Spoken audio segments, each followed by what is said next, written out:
Welcome to our channel. Today we how to disable Zoom Cloud Recording Storage, quick tutorial step by step clearly. To disable Zoom Cloud Recording Storage, begin by signing into your Zoom account. Once you're logged in, navigate to the Settings option on the left sidebar. In the Settings menu, find and click on the Recording tab. Scroll down to the Cloud Recording section. Look for the option labeled Record the meeting automatically. If this option is enabled, disable it to prevent future automatic recordings. Next, locate the Cloud Recordings toggle switch. Flip this toggle switch to the off position to disable cloud recording entirely. You might also want to review any existing cloud recordings. To delete previous recordings, go to the Recording Management page.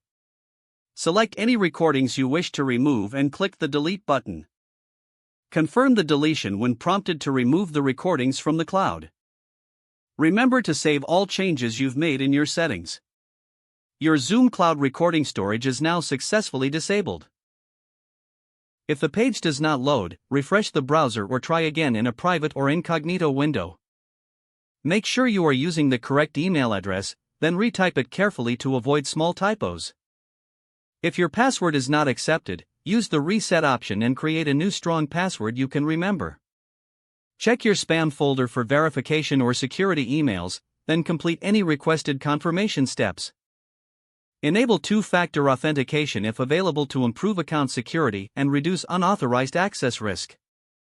After signing in, review your profile details so your contact information and settings are accurate. If you see an error message, note it down and try again after restarting your device and internet connection.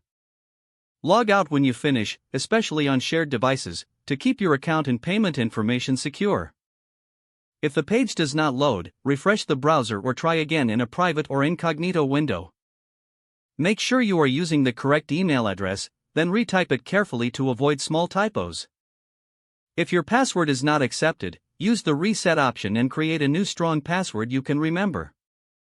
Check your spam folder for verification or security emails, then complete any requested confirmation step. Enable two-factor authentication if available to improve account security and reduce unauthorized access risk.